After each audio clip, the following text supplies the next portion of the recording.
I'm not a selfish person, but I am a self-first person. I put myself first in all scenarios because that's the way that my yeses get to be yeses and my nos get to be no.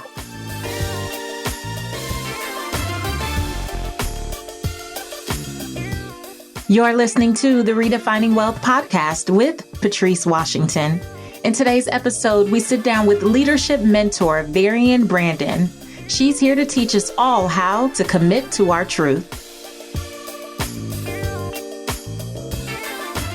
Hey there, this is Patrice Washington from patricewashington.com, where we chase purpose, not money.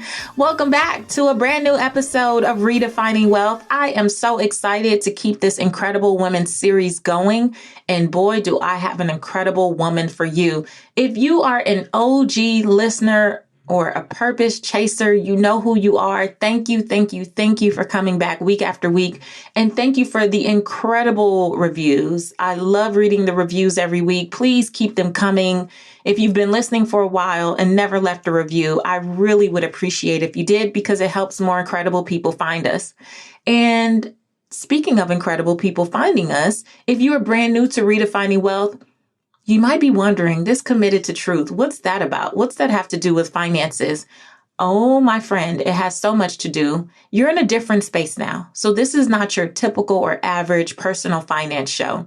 This community believes that wealth is so much more than money and material possessions. We believe in the original 12th century definition of wealth, which is the condition of well-being. So we talk about money and wealth from a completely different perspective than a lot of places out there. Today's episode would be filed under people pillar or faith pillar, and that's because we base Redefining Wealth on 6 pillars. If you want to know all about it, I suggest you go to patricewashington.com/start here. That's patricewashington.com/start here. And you will learn all about the pillars, and you'll get a free audio training that'll even kind of help you figure out where you should start doing the work.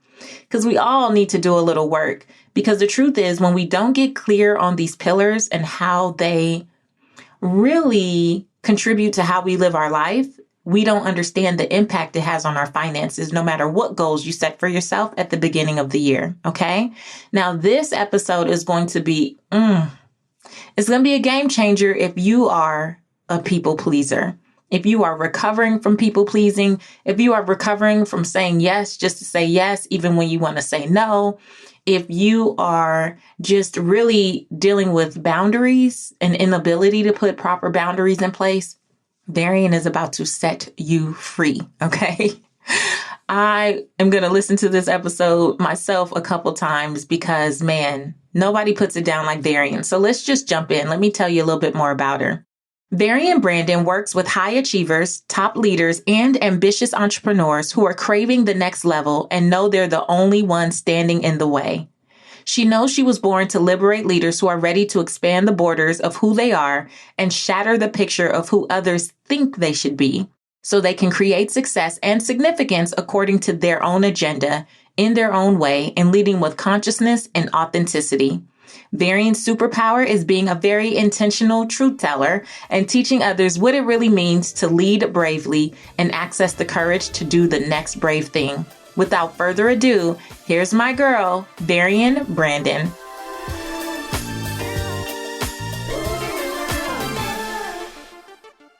Welcome to the Redefining Wealth podcast, Varian. Hey, Patrice, I am so excited to be here. No, I'm so excited. You so hard to get. I don't know if the people know. You are so hard to get, and I am so grateful to have you because I just admire you so much. I admire you so much. So I always have to give backstory. So Varian and I were invited to be a part of the same, I guess, kind of like women's travel group, if you will, the Legendary Collective. We knew women in common. We had never met until we met in Barbados. We did. First time? Barbados, yeah. Met in Barbados the first time. And just so, you're so gracious and so poised. And you just really embody who I want to be when I grow up. Oh, wow. Oh, wow. That's so funny. And this is so true, you are who I wish I would have been in my 30s. It's so true because you're so ahead of your time. Just seeing you and even hearing your story, you've always been ahead of your time. And so I think it's a mutual love fest between us. Oh my gosh. Just, man, you know what I love, Varian? I always tell people about my granny. So I've done like these Insta stories about my granny.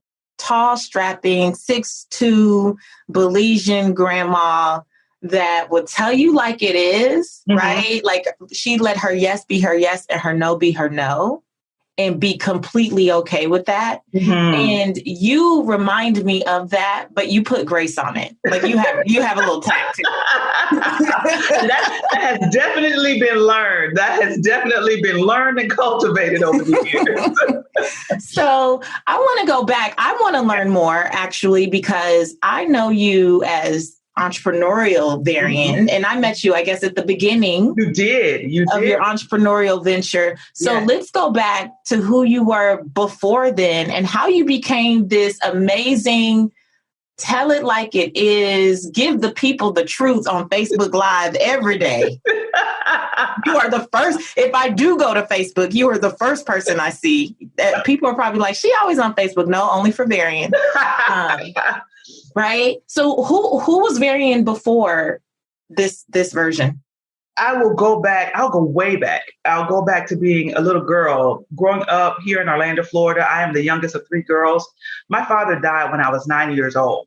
And so at 9, I went into this place of being totally disconnected from other human beings.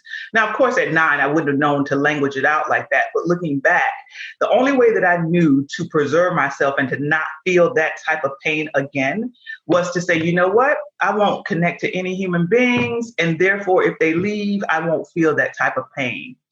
And so for the next 25 years, if you will, I was really emotionally disconnected, very ambitious, very successful, but emotionally disconnected. And ironically, that emotional disconnection allowed me to build up a place in myself where I really stood for what was real for me.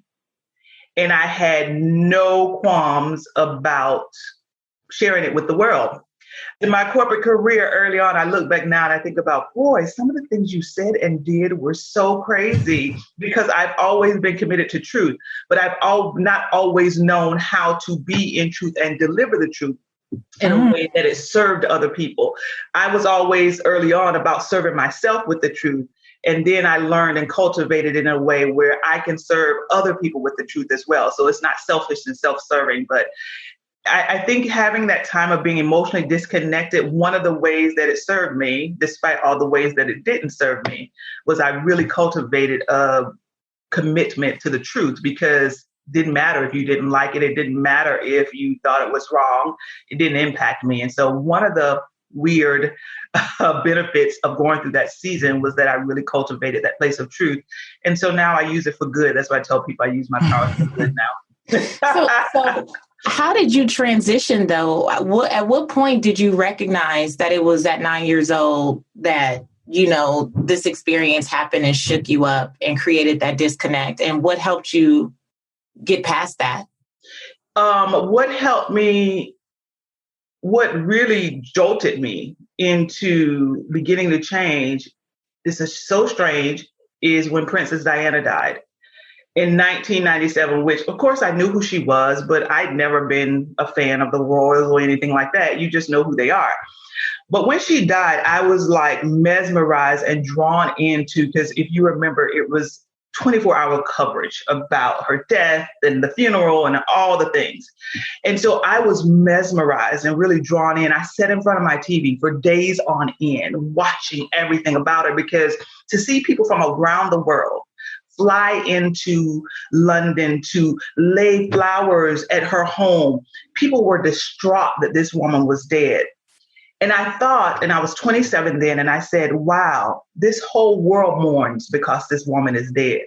If I die, it's not going to be nobody there but my family. and a couple of my friends because not only had I not made an impact, I didn't even care about people enough to make an impact. Mm. And so it was like, what do I want the experience of my death to be? And so it was then that I started to make the change, and the desire to make the change made me then start to go within to say, okay, what is this all about? Because I thought my disconnection was just part of my personality. I thought I really didn't like people. I thought I just didn't like people. I thought it was part of my personality. It seemed to work for me. But when I got that desire to really start, okay, what do I want to take control of the narrative at my funeral. What will people say about me when I can't speak for myself? And so that caused me to dive in and really begin to look at, and it was like, wow, oh, that's not a part of my personality. It's unprocessed pain. And unprocessed pain always ends up in your personality. Ooh. And so I began to look at that, and it began just a real deep journey of unraveling and remembering who I was before that trauma. Man, unprocessed pain always becomes a part of your personality. Mm-hmm. Ooh, that's good. Varian, I connect to this so much. And I think it's funny you said that I was ahead of my time as a young person as well, because my moment with basically looking at somebody's death and assessing what that meant for me came when I was a little kid, like 4th or 5th grade, driving down the street with my mom. There was a funeral procession. We saw the police, come up on the bikes. And my mom was always in the habit of turning the car off, right? Like, oh, here we go, right? Mm-hmm. So that was what my experience was of when this happens, like you're going to sit for a bit. And this particular time, a couple cars went by and it was done. Mm-hmm. And we drove off and I was distraught. Mm-hmm. I was like, where are the people? And my mom was like, maybe, they didn't have a lot of friends. Like she was kind of nonchalant about it. And I just could not, literally all day, it bothered me. Wow. It bothered me. And my mom tells a story about me coming back hours later and saying, when I die, I need people to come see about me. Why don't enough people care enough to take off work and come to this person's funeral? And I was just dead set on like, I got to do something that is going to make people care about me.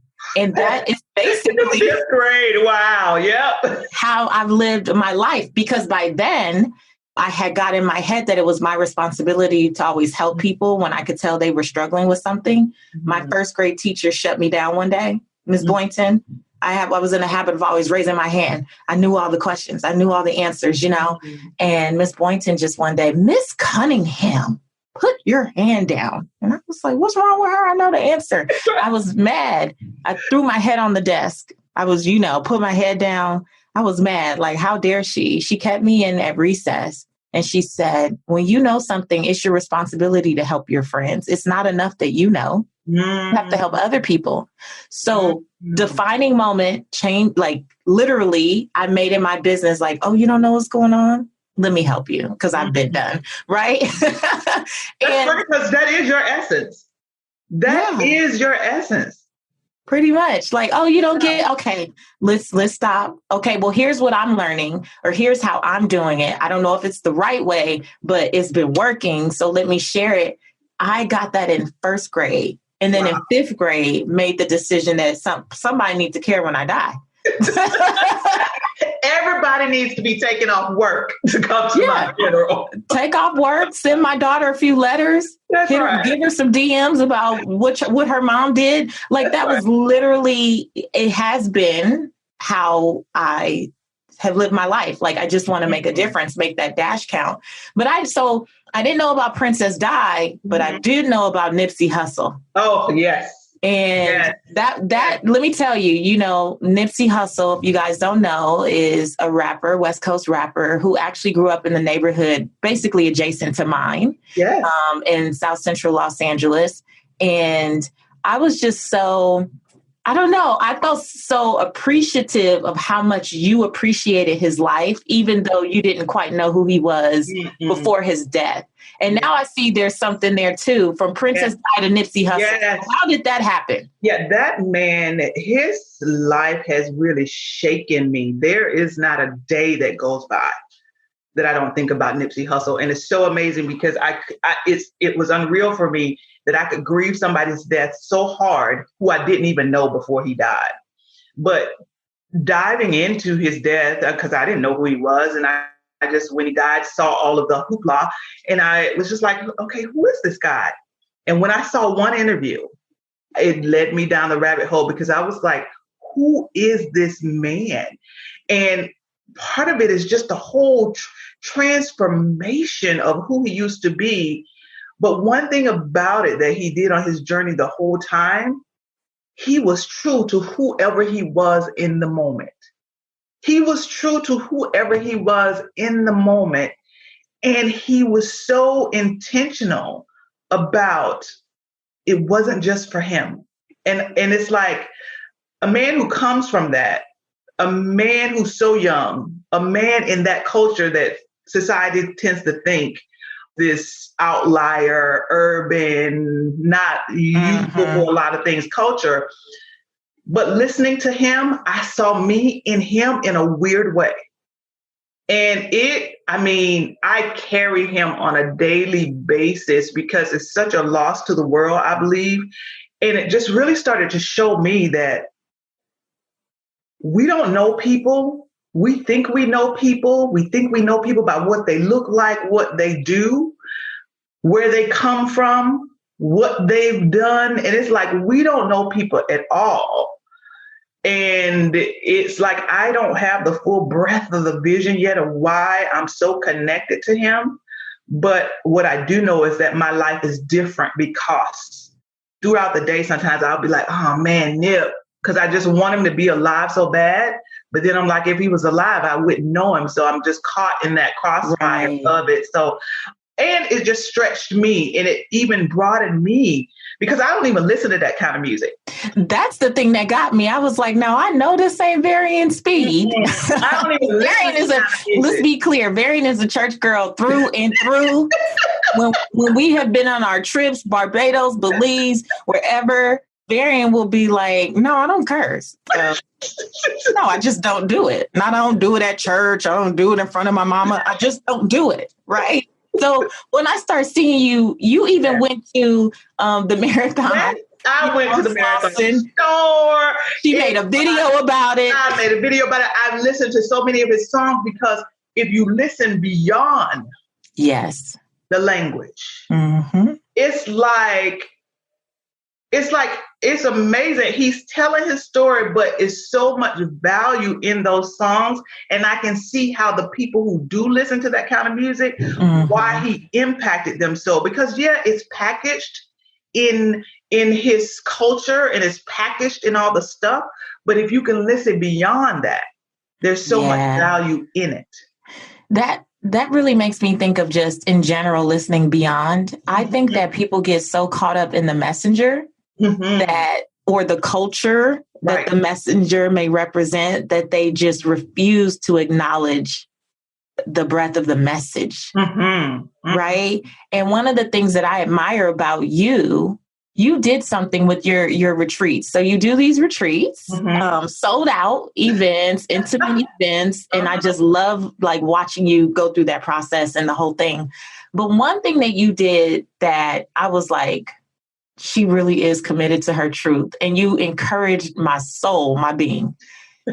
You made a comment or a reference to the fact that most of your attendees were African-American, yet you have so many white friends or friends of just other nationalities who follow you, they interact, they like, they comment. And then when you say the doors are open, they don't sign up. Mm-hmm. And you just called it to the carpet. I was like, come on, Varian. Right. And that's one of the things that I've struggled with, honestly, is because my audience is so mixed, so diverse. They're not all Christian. They're not all Black. They're not all women. They're not all anything. Right. Because a good message is a good message, a message that resonates, sees no color, right, or race, or, whatever. And you made me get on here one day and say, now looky here. Folks, stay in my DM. But when I say there's a chance to go deeper with me and have a more intimate experience, only African-American women sign up. Right. And so when you did that, I was so encouraged. But back to you being committed to truth and knowing that you have a message. Like, how are you able to just call that to the carpet? I don't know. It was just amazing. Yeah, it was so funny. One of my white friends, after my first retreat a couple years ago, almost 3 years ago now, it'll be 3 years in January, she forwarded it it was something else I was doing, and she forwarded it to one of her other friends who was Black. And she's like, oh, I love Varian. She's great, one of my friends. You might want to connect with her. She's doing this thing. And I said, appreciate the share, but why are you only sharing it with your Black friends? And she hadn't even thought about it. And so I was like, what made me think, I'm always at stuff that's a bunch of white people. I have a bunch of white friends. I have a lot of places that I go. I mean, my entire life, I've been in places where I have been one of a few, if not, just one. And so I'm like, well, I go there. I know y'all love me. Why aren't I seeing you all over here? And I just wanted to ask the question, because my mother always taught me, go to the horse's mouth if you want to know. So I asked the question, and it opened up a great conversation, because it's interesting that in my retreat is for women, that the Caucasian women, the consensus was that they thought when a group of Black people get together that they're not wanted, that somehow they have to be invited to come.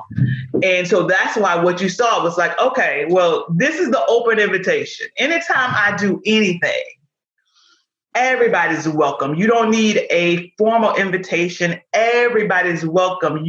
This is my life. That's the world that I live in. I don't live in just a Black world.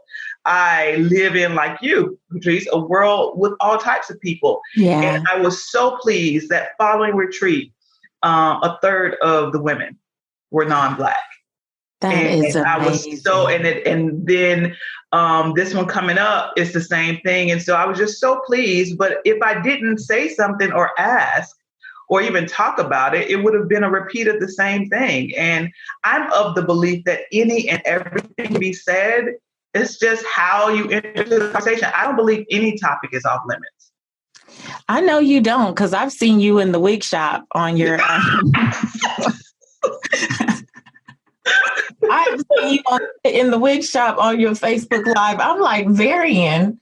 First of all, but Varian's hair is always laid. Let's be clear. She is the go-to. Like, Varian, what should I do? Right? I love that, though. It's not about what you're saying or what the topic is. It's how you deliver it, right? So how did you learn to be committed to your truth while still, because I do believe that some conversations are just going to offend, because it is what it is, right? No matter how we deliver it, if some people are committed to being offensive, offended, right? So no matter what you do, they're like, oh, I'm offended. Like, okay, how do you stay committed, deliver in the way that feels the most authentic for you, and not concern yourself? Or do you concern yourself with those who are committed to being offended? I'll answer that two ways. It started when I was young. When I was about 7 or 8, I remember coming home one day and I told my mother, I was all mad. I was mad because my little friend, Margie, she had said she didn't want to be my friend. It's like, what do you mean you don't want to be my friend? So I was all mad, and I came home and I was like, Mom, Margie doesn't want to be my friend. She said she doesn't want to be my friend. So I'm thinking my mother's going to be on my side. Like, yeah, that little girl is crazy. What does she mean she doesn't want to be your friend? And so my mother said, well, Varian, she doesn't have to be your friend. Ooh. Now I was like, what? She doesn't have to be your friend. And there's nothing wrong with her for not wanting to be your friend, and there's nothing wrong with you. Do not make her wrong for not wanting to be your friend. People have a choice to be people's friend. Just like you have a choice, she has a choice as well. And nothing's wrong with that. Now, she can't harm you. She can't do things to you. But if she simply doesn't want to be your friend, she has the right to not be your friend. And there's nothing wrong with either of you. And what I didn't realize at such a young age, she inoculated me in many ways from the approval of people, or if people didn't like me or like what I said, I didn't make it about me, because she put that in me at such an early age that it didn't mean anything about me, that you have a choice to not like me, and it doesn't mean I'm bad. It just means you're exercising your choice. It's no different than you may like chicken, you may like pork chop. Neither is wrong. It's just your preference. And so early on, I was imprinted with that thought that people have a preference. And so I didn't take on your reaction to me as something about me. I let it be what it is and just a person's preference. And as I've gotten older, and I keep getting more and more and more committed to the truth. It's an ongoing process. I keep getting deeper and deeper and deeper committed to the truth. And sometimes I do think about what people might say, especially people that I feel are important to me and people that I love. And then I choose anyway to be in my truth and deal with whatever discomfort comes with that. Because that discomfort is temporary, and I get to always be free on the other side. Oh, that's good. How does that commitment to truth then extend to how you prioritize your schedule? It definitely extends to that. And a lot of times it's hard because people don't understand, because I do put myself first. I'm not a selfish person, but I am a self-first person. Oh, say that again. I'm not a selfish person, but I am a self-first person. I put myself first in all scenarios, because that's the way that my yeses get to be yeses and my nos get to be no, because I'm constantly putting myself first. So if I tell you yes to something, you never have to worry about, is it an imposition? Like when people, it's this nicety thing that people, you'll say yes to something, people go, you're sure? I wouldn't have said it if I'm not sure. It's like, I don't do niceties. I don't do that. I put myself first. And it's hard for people a lot of times when they first meet me, because it's like, sometimes it's just like, yo, you want to, nope, not doing that. And it's like, people aren't used to people being so true about what they're going to do and what they feel. I do that by putting myself first. Now, sometimes putting myself first is putting other people first. Okay. You know, so when I say put myself first, that's not to the exclusion of anybody else. It's just always that at the end of the day, what I choose to do ultimately makes me feel good. Like, for instance, I can remember one time I was traveling so much and I got home and I was so tired. My mother, she's 82 now. So at the time she was probably about 78, 79. She doesn't drive long distances. And so she wanted to go somewhere that was on the other side of town. I was so tired and I did not want to do it. But then I thought about, number one, you travel all over this world and you're not going to take your mama across town. And then I had to think about, if she were to die tomorrow, would my no in this moment feel good to me? Oh. And sometimes that answer is yes. In that moment, that answer was no. And so putting me first was actually putting her first. Oh, that's good, Varian.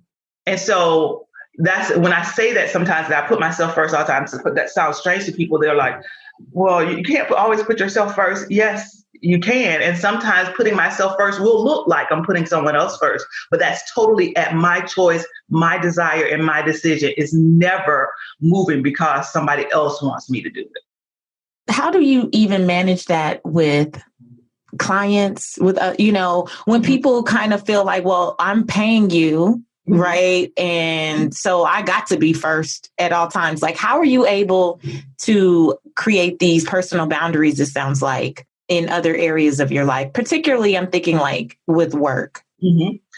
Well, with clients, I have a distinction for myself that nobody hires me. And I know we have that lingo. People say, oh, I hired a coach. You can't hire me. You can partner with me. We can work together, but you can't hire me. And because you can't hire me, I'm still a priority. And if a priority, and I have given money back. This happened last June. I remember it very distinctly. I had just gotten a new client, and I had told her that I'd be traveling. And so my responses to her would be at a certain time. And I got a message from her. She was like, well, I thought that you were going to be available at this time, which was not what I told her. And I said, no problem. I said, when I be back in my office on Tuesday, you'll have a refund, because this is not how I work. And so I'm not attached to money. And because I'm not attached to money, it has no leverage. And I will give it back. I will send you away. And it's like, what I say to people, I am willing to lose any and everything and everybody. And because of that, life has no leverage on me. Oh. Now, that doesn't mean I want to lose it. That doesn't mean I'm trying to lose it. That doesn't mean I will lose it. But the power is in the willingness. And because I'm willing, life has no leverage on me. Okay. I can't wait to listen to this again. I am in it. I am like searching the recesses of my mind. You have me about to schedule and cancel all kind of things. Okay. So for someone who is desiring to commit to their truth, yes, but maybe they have been a people pleaser and they have been all about the niceties and all about doing what they think they should do. What are the first few steps in getting clear and committed to your truth? The first thing is to practice telling the truth to yourself. Because what I say is the equation of power for me is truth squared plus voice equals power, which means that the truth squared is truth to yourself first and then truth to others. Many times we won't even tell the truth to ourselves first, which makes it totally complicated or even impossible to tell the truth to others. So the first step I would say is start practicing telling the truth to yourself. And the reason why we don't tell the truth to ourselves, because we've been conditioned, whether directly or indirectly, that the truth has to come with judgment. And because sometimes what the truth is, we think we have to put a bad label on it. We don't want to put the label on it, so then we don't be with the truth. And I tell my clients, no, truth is about awareness. You don't automatically have to go to judgment. Tell the truth to yourself, knowing that then you get to decide what you want to do with that truth, if anything. But most of us, we tell the truth and we immediately go to judging it, whether it's good or bad. And because of most of the truth that we don't want to tell ourselves would get a label as bad, then what we do is we avoid the truth. We try not to look at it. We try not to be at it. But the most powerful you can be is to be able to look at your own truth and not turn away. This is so good. You're bringing me back to an episode I did called I'm Not Above Backing Out. And people were like going to church saying they couldn't volunteer anymore. Folks were dropping PTA left and right. Yes, I've had that happen. It's like, yes. They were, and I just see this as being a great, strong follow-up to that episode. If you haven't listened to it, please go back and listen to I'm Not Above Backing Out, because it all starts from telling yourself the truth. Like, this doesn't serve me in this season. Right. I don't want to do this anymore. Like, time's up for that. I have other desires and other just, things that I want to do. And oh my gosh. Okay. So I know you guys understand now why I say I love and admire Varian so much. Varian, before I let you get out of here, I have to ask you a few redefining wealth rapid wisdom questions. Okay. So you're going to just tell us the first thing that comes to mind. Okay. First thing is, how do you define success? I would say for me, having enough reserves to not fear the natural occurrences in life. And I mean all types of reserves: emotional reserves, relational reserves, financial reserves, physical reserves, to have enough reserves where I don't have to fear moving through life. That's so good. That's the first time I've heard that. How do you define wealth in 3 words or less? Alan Weiss says this all the time, and I love it: discretionary time. Yeah. Okay. What's one book that has changed how you see wealth? Okay, don't shoot me because it's going to sound real cliche, but the first thing that came to my mind is the Bible. No, we get that answer. we understand that here. Why is that for you? Because early on, I realized that God had all the wealth that I needed. When I was 5 years old, my mother tells me about a story that I don't remember. She was like, you would always say $1,000 and God got it.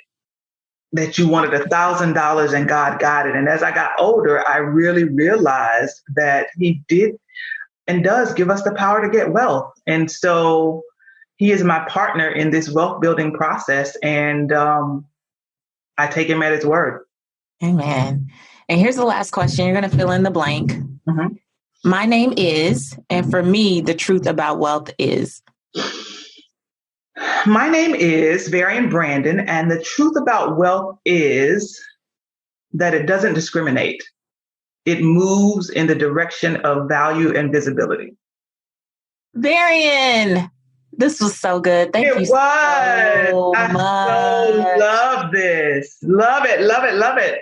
Thank you for having me. Thank you for having me. Like, just thank you for saying yes. I knew it would be incredible. And I had so much stuff just from all your Facebook lives and things that I wrote down. But we said at the beginning, we would let the Spirit lead. And this conversation about being committed to truth was more powerful than anything I could have jotted down in notes. So thank you so much. Oh, you're welcome. Thank you, ma'am.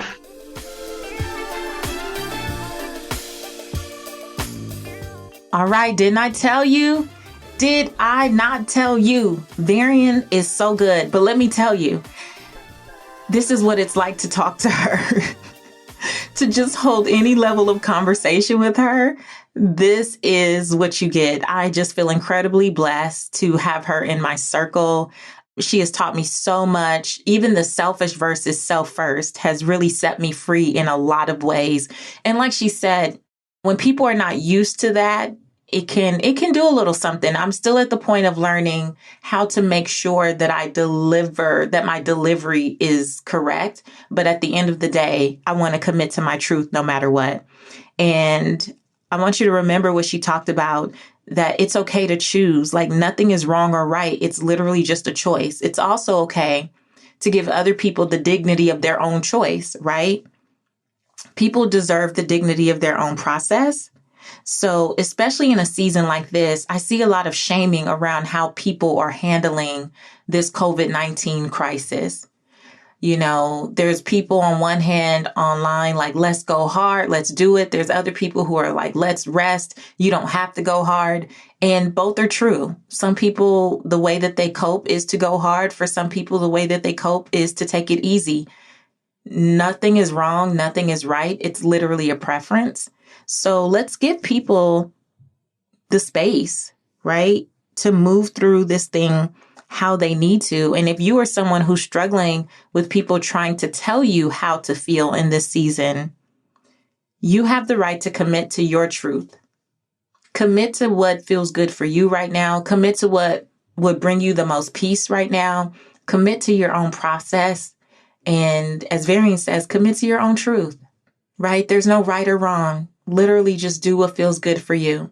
And as an influencer, in many respects, I'll have to say, I also realize that when I speak, it can make you feel like you should be doing what I'm saying. Please don't think that. When I speak, I'm speaking from what feels right for me and what I'm going to encourage my clients or my students to do. And if they do it, great. If they don't, I still got love for them, right? But it's my way of processing.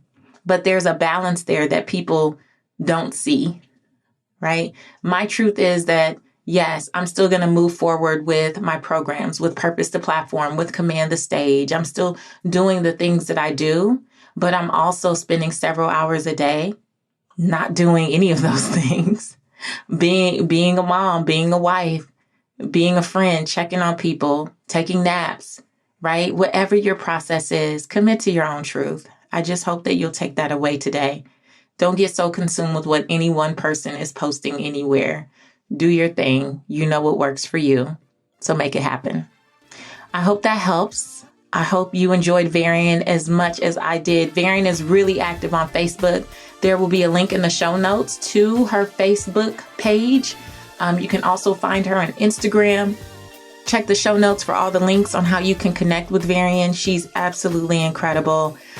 Please let her know that you heard her on the Redefining Wealth podcast. And until next time, you guys, be safe out there. Keep taking care of yourself.